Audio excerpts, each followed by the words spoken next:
Hello lovely language learners, it's MORKSENSEI. Welcome back. So, listening, speaking, reading, and writing. These are your 4 basic language skills.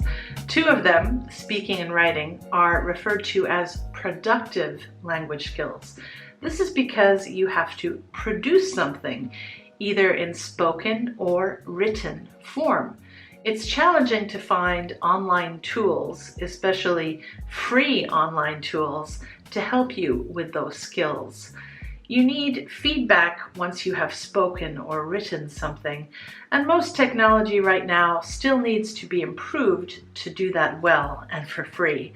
In contrast, there are lots of free resources online to help you with reading and listening, which are your receptive skills. A little while ago, I made a video for you suggesting some free websites you can use to practice your reading skills. I'll link to that video below in the description box and up here somewhere. In today's video though, it's all about some websites you can freely access to help you work on your listening skills. They can be used for either intensive or extensive practice, depending on your level. If you want more information about extensive versus intensive listening, by the way, I'll link to a couple of recent videos below. Now, this is going to be a long video, so I'll put some timestamps and links in the description box below. I'm not going to tell you about absolutely everything there is out there, but I do have 20 websites to start you with. Hopefully more than enough. Okay, here we go. Now, to really make good use of the resources I'm going to share with you, it's helpful if you are a self-directed learner. Self-directed learners are people who take control of their own learning. They don't depend on teachers to assign appropriate homework or answer questions. Self-directed learners can create or already have in place a system to help them plan, monitor, and evaluate their own learning, as noted by researchers Vandergrift and Go. Self-directed learners are also capable of selecting their own materials for practice and for working with the materials by themselves.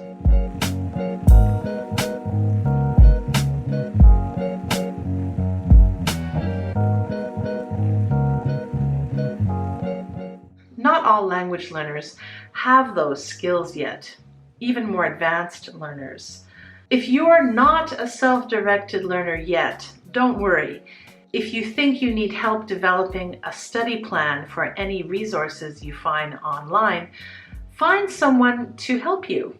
An English teacher is an obvious choice, but you can also ask someone who has a lot of success in studying on their own.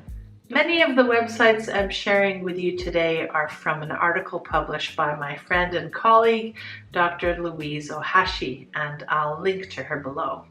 She has divided her selection of listening resources into 4 categories or groups, and these are stories, songs, talks and conversations, and news and current affairs. The resources in each of these categories of listening materials have different features and other benefits to your learning.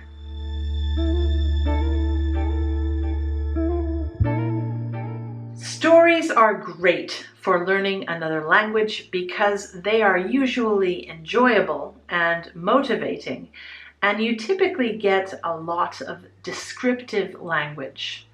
The first free site in this category is The Fable Cottage. This site is designed for learners of 4 other European languages in addition to English. Voice actors read well-known stories such as Snow White, supported with music, video images, and illustrations. In the English version of each story, you can hide the transcript or make it visible. Each story is 5 to 16 minutes long. It's a good site to help you work on understanding both main ideas and details, learn new vocabulary, identify grammar patterns, and improve pronunciation through shadowing. Storyline Online is a website where you can watch videos of people reading children's books aloud in English with the option of viewing the subtitles. Although this site was designed to develop literacy in children, it's also great for mature English language learners, especially if your level is similar to American kindergarten to grade 4. There are some famous narrators you'll recognize, such as Elijah Wood from the Harry Potter movie series. If you think you'd enjoy watching celebrities doing this, you may find this genre of listening very motivating. The videos here are also between 5 and 16 minutes. Listening to stories on this website will expose you to a good range of vocabulary and grammatical structures that are supported with pictures and video, read at a moderate speed, and read by people with a variety of accents. ESL Fast offers short stories with audio and text for intermediate students. It's not the most beautiful website, but a good thing about it is the large number of stories available. And there are hundreds. At the bottom of each page, you'll see a vocabulary list for each audio recording, plus a variety of exercises, including dictations. The site also offers easy conversations if you have a more beginner level of English. You can listen to short conversations on a variety of topics and speak to Mike, a robot that replies to questions and statements that you type in a dialog box. Now, movies are an audio-visual form of stories, and the ultimate short form is the movie trailer. Movies Club is a simple website where you can listen to trailers and try to complete close or fill-in-the-blank activities while you enjoy watching a movie trailer. The website divides the trailers into categories, but not levels.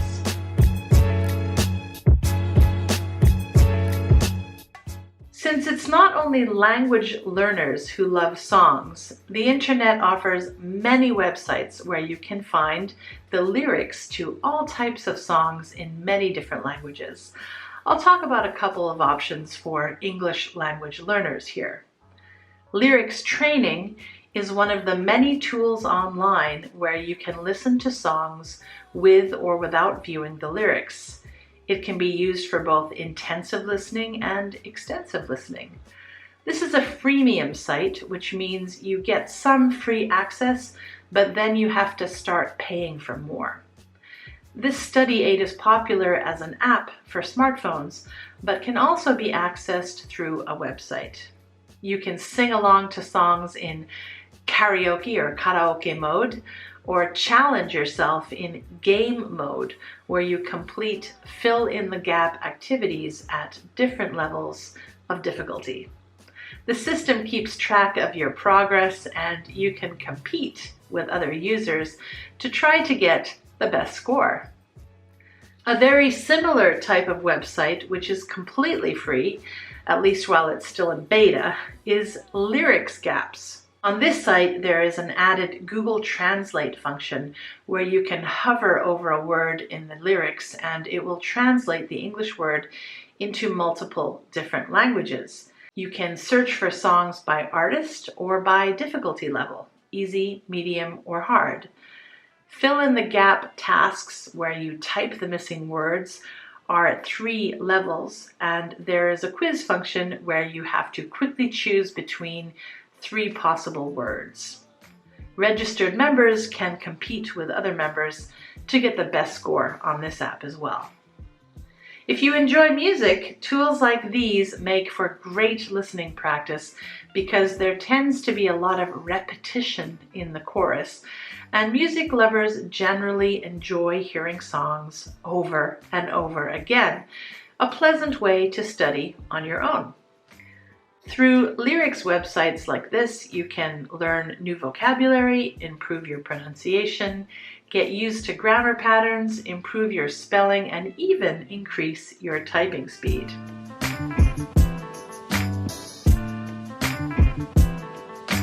Listening to people talk about a range of topics is great listening practice because it exposes you to natural usage patterns that you're likely to hear in real life. The first two tools in this category are TED Talks, which is a large collection of recorded live speeches, and TEDict, which is an app that provides you with a range of learning tasks based on TED Talks. The TED Talks website and app were created by TED, Technology, Education, and Design. This is a non-profit organization that aims to share ideas worth spreading. The organization hosts live events and shares recordings through its digital resources. There are now over 3,100 talks from speakers from all around the globe. The audio content is in English, but you can access subtitles and transcripts translated into over 100 languages. As a viewer, you can search by topic, subtitle or transcript language, and video length to find the talk that you want to listen to. While watching a video, subtitles can be switched on or off, and you can refer to an interactive transcript. The transcript is interactive because if you click on any part of it, you will be taken to the corresponding or the matching section within the video. This is very useful when you want to listen to the pronunciation of a particular word or phrase, or if you want to check how something is translated. Just like with YouTube videos, you can also change the video speed. Slowing down a video can help you with comprehension. If you want extra value when practicing intensive and extensive listening, the TEDict app will give it to you. You can listen to segments or parts of TED Talks to practice dictation tasks. If you select the TEDict function, you can type what you hear or use speech recognition to complete the task. If you find that too difficult, you can use the TEDict ISY function, which will allow you to select the words required to complete the dictation tasks from a list of options. With the repeat player function, you can also do shadowing activities. This function cuts videos into shorter parts. You then listen to one part at a time and try to accurately repeat when the voice recorder is activated. You can listen to yourself before moving to the next part to check your pronunciation and accuracy. Now, sadly, the TEDict app is not completely free. The light version is free, however, but this means you only have this functionality for some videos or some parts of videos.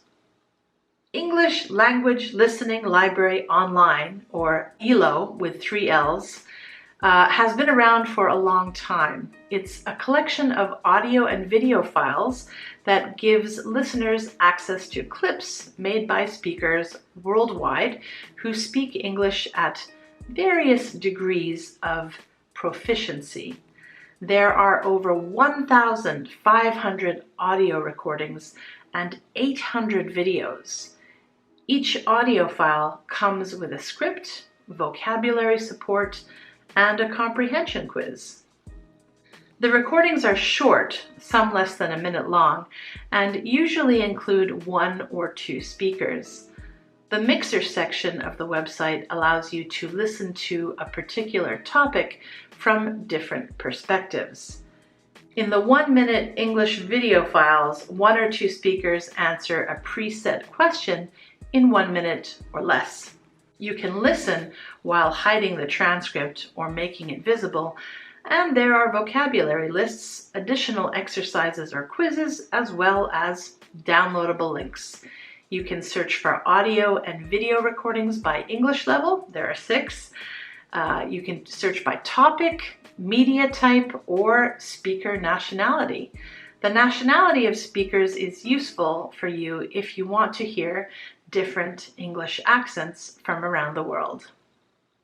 ESL Lounge is a website with a listening section that supplies listening comprehension exercises divided into 4 levels of difficulty, as well as a business English section.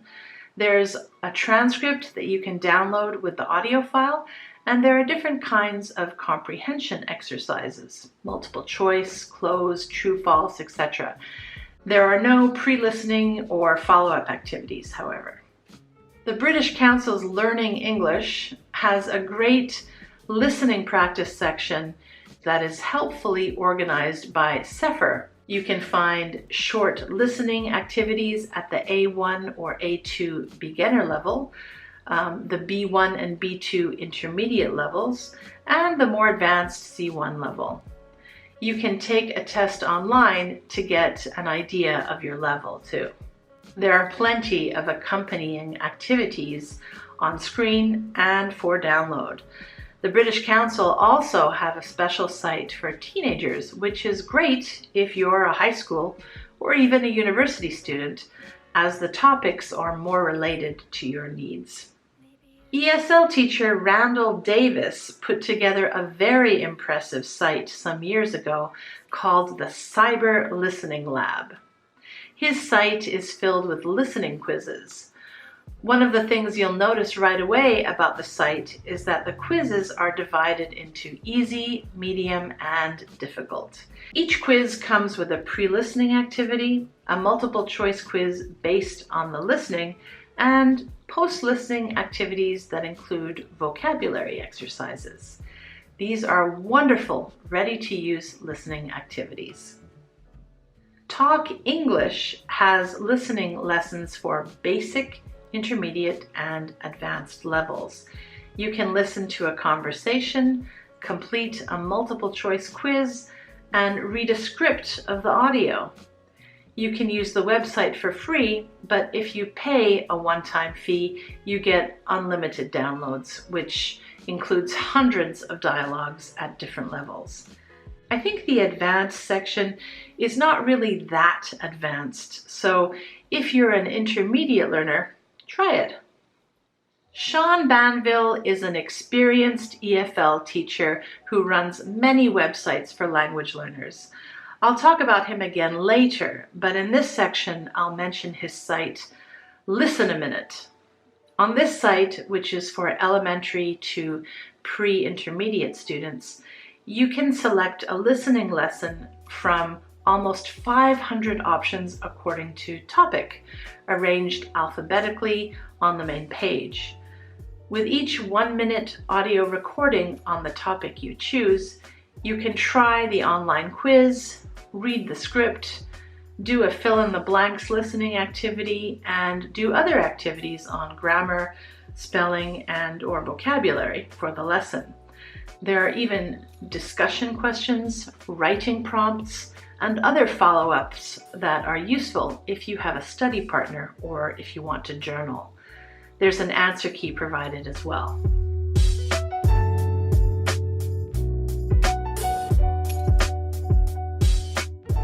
Particularly useful for Japanese native speakers is ABC News Eigo, ABC News English.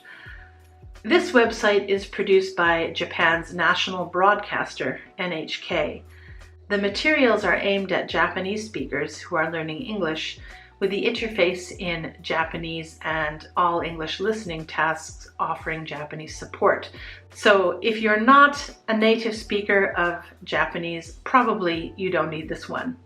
But there is a new video clip uploaded to the site 4 to 6 times a week. Each 5-minute clip has an overview of a current news item in Japanese and a keyword or phrase. Then a short, authentic news clip played 3 times, first with English audio and subtitles, and then with English audio and Japanese subtitles, and finally with English audio and no subtitles. There is a lot of support in Japanese, so if you're a Japanese speaker, this site might be good for you. Probably one of the most widely known news sources in accessible English is the multimedia platform Voice of America. Like most news sites, it offers content on local and international news.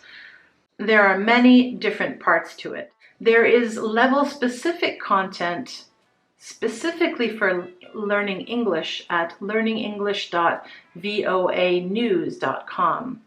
Video programs and audio programs here are separated into sections for beginner, intermediate, and advanced levels. You can find not only news items, but also resources that are designed to help you learn news-related vocabulary and develop news literacy skills, which means the ability to read. Each of the recordings is no more than 3 minutes long, and there are subtitles. You can also make use of an app for iPhone or Android smartphones that teaches you how to say and use a word in a sentence. Now you can also try Student Union from Voice of America, which is described as news for students and youth worldwide. This section is mostly written articles, but there are some accompanied by related videos. These give you the opportunity to learn about topics in different ways. This part of VOA, or Voice of America, is not specifically designed for learners of English as a second or foreign language, so I would recommend this site for more extensive listening for advanced learners. There are no subtitles in the videos. The BBC, or British Broadcasting Corporation, has a website dedicated to helping learners of English. There are a lot of resources here for you, and not all of them are related to news, but since the BBC is a news corporation, I'll focus on that section. You can search by level, but sadly, you cannot search by media type. However, many of the resources are multimedia rich, including video. I like this one series of lessons with short videos about fake news, which is a very timely and important topic these days. The main website of Sean Banville, who I mentioned earlier, is called Breaking News English. This website is packed full of news articles with accompanying audio that is read by Mr. Banville himself. His news lessons are available in up to 7 levels, and he has a large variety of activities to go with each article. You can listen at different speeds with or without the transcript. As a teacher, I have been making use of this site for many years. The website is not very attractive, but it's useful. Sean Banville also runs other sites, and I mentioned one of them earlier. Check them out. My last source for you today is Newsy, another source of short video news segments about a variety of topics from business to entertainment, international to US news. Each video is posted with a transcript, giving you the choice to just listen or listen and read. The site offers an app for iPhone, iPad, Android, and BlackBerry, and is probably best for more advanced English learners. So now you have a list of tools you can explore for your own listening practice. I didn't mention that, of course, YouTube is also a great source for listening materials. I have already created a couple of videos on that very topic, and I'll link to them below in case you haven't seen them. I challenge you to try out some of the websites I mentioned today. See if they suit your style of learning. If you are studying English formally at school, you can always go to a teacher to get help to plan, monitor, and evaluate your own listening study. Thanks for watching, and I hope you learned at least one new website you can make use of to help you practice your listening skills. Remember, however, that you won't see progress unless you practice often and regularly. repeating some activities for review. Sometimes you'll have to practice even when you don't feel like it. That's the way we make progress. So good luck in your studies, and I'll see you in my next video. MORKSENSEI, signing out. Mwah.